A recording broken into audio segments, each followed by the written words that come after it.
Hello, আসসালামু আলাইকুম। কী অবস্থা সবার? সবাই কেমন আছেন? আশা করি সবাই ভালো আছেন। আলহামদুলিল্লাহ আমিও ভালো আছি। সবাইকে রিজিন কুইনে আবারও স্বাগত। তো আজকে ছোটোখাটো একটা ভিডিও নিয়ে চলে আসছি। দেখতেই পাচ্ছেন রাস্তাঘাট এগুলো দেখাচ্ছি। তার মানে কি? তার মানে আমি ঢাকা ছেড়ে গ্রামে চলে যাচ্ছি। হ্যাঁ, তাই অনেক বছর পর, প্রায় 9.5 বছর পর আমি আমার নানু বাসায় যাচ্ছি। তাই ভাবলাম একটা ছোটোখাটো করে একটা ভিডিও করে ফেলি। তারপরে এই তো সবাই মিলে যাচ্ছি, গাড়িতে ছিলাম আমি, আমার বোনের ছেলে তুর্য, মীরা, তারপর রিজিন, আমার মা, আমার বড় বোন আর আমার ছোট খালা। তো আমরা এই কয়েকজনই মিলে নানু বাসায় যাচ্ছি। তো আমি বললাম যে সে হাই বলো, সবাই হাই বলছিল। তারপরে এই তো রিজিন, আয়েশা ওরা সবাই পেছনে বসেছে, আমার খালা পেছনে, তারপর আমার বড় বোন, এবার বাম পাশে আমার মা, তারপর মাঝখানে আমি। এই তো দেখতে দেখতে চলে আসলাম এয়ারপোর্টে। তো এয়ারপোর্ট একটু ভিডিও করে নিলাম। তারপর কাকা গাড়ি চালাচ্ছিল, মীরা বলছিল বারবার বড় ভাইয়া গান ছাড়ো গান ছাড়ো। তো আমরা গান শুনতে শুনতে আমরা 9টার দিকে রওনা দিই আর কি। তারপর আমরা এয়ারপোর্টের কাছে একটু জ্যাম পেয়েছিলাম, এছাড়া আর কোনো জ্যামই পাইনি।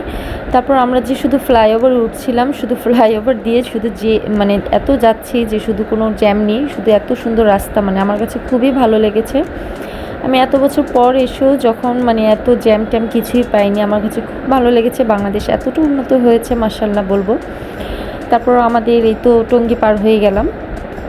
তারপরে এই তো টঙ্গী পার হয়ে আমরা যখন গাজীপুরে একদম চলে আসছি, তখন সবার অনেক ক্ষুধা লেগেছে, কারণ কেউ নাস্তা করিনি। তারপর অনেক ক্ষুধার্ত ছিলাম, তো কাকাকে বললাম যে কাকা যে কোনো একটা রেস্টুরেন্টে দাঁড় করেন, হোটেলে আমরা খাওয়া দাওয়া করি।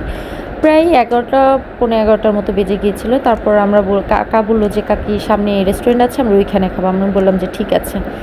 তারপর এই তো আমরা চলে গেলাম রাজেন্দ্রপুর। এখানে একটা নিরিবিলি রেস্টুরেন্ট আছে, রেস্টুরেন্টের নামই নিরিবিলি। সবাই করছিল, হাত মুখ ধুয়ে ফ্রেশ হয়ে বসছিল। তা আমি বললাম যে যে যেটা খাবার সেটা অর্ডার করে ফেলো। তারপর তুর্য নান রুটি মানে তন্দুর রুটি, ভাজি এগুলা খাবে।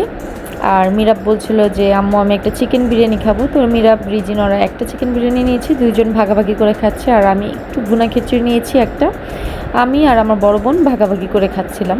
তারপর খাওয়া দাওয়া শেষে আমি একটা চা নিলাম, সবাই একটা একটা করে চা নিয়েছে, বাট সবাই রং চা খেয়েছে, বাট আমি দুধ চা খেয়েছি। আমার কাছে খুবই ভালো লেগেছে।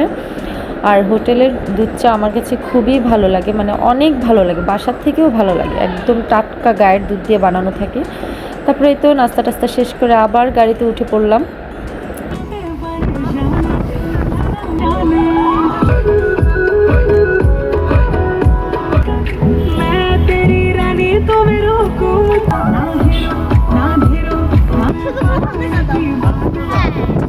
নাচানাচি করছিল। তারপরে এই তো সবুজে ঘেরা, মানে এই রাস্তাগুলো আমার খুবই ভালো লেগেছিল। তো আমরা গাজীপুর ছেড়ে একদম কাপাসিয়া ঢুকে গিয়েছি। তো কাপাসিয়াটা আমার নানু বাসা। তারপরে এই তো একটু ভিডিও করে নিচ্ছিলাম, রাস্তাটা খুবই ভালো লাগছিল তাই। তারপর দেখতে দেখতে চলে আসলাম। তারপরে দেখি সামনে একটা মহিষের গাড়ি। তারপরে একটা ছোট্ট করে একটা ভিডিও নিয়ে নিলাম মহিষের গাড়ি। এটা আপনারা হয়তো দেখেছেন, শর্টস একটা ভিডিও দিয়েছি। তারপরে এই তো মহিষের গাড়িটা দেখলাম। তারপরে ফাইনালি আমার খুবই ভয় লাগছিল যে গাড়িতে নাকি একটা গুতা মারে। তারপর ফাইনালি চলে আসলাম আমার নানু বাসায়। এই তো আমার এই গাছগুলো আমার আব্বা লাগিয়েছে, তো এগুলো একটু ভিডিও করে নিচ্ছিলাম। সবাই গাড়ি থেকে নামে খুবই টায়ার্ড। তারপরে এই তো আনারস গাছ, কাঁঠাল গাছ এগুলো অনেক বেশি লাগিয়েছে। তারপরে সবাই মিলে দেখাচ্ছিলাম, এই তো দেখো এই যে আনারস গাছ। তুর্যকে বলছিলাম দেখো এগুলো নানা ভাই লাগিয়েছে। তারপর ওই তো আমার মা যাচ্ছে আর সবাই মিলে আমাদের রিসিভ করতে চলে আসলো। এই যে মীরা, ব্রিজিন ওরা খুবই আনন্দিত। তো ভিডিওটা আর বড় করব না, নেক্সট ভিডিও দিব ইনশাল্লাহ। তো সবাই ভালো থাকবেন, সুস্থ থাকবেন, আমাদের জন্য দোয়া করবেন। আজকের ভিডিও পর্যন্তই, আল্লাহ হাফিজ।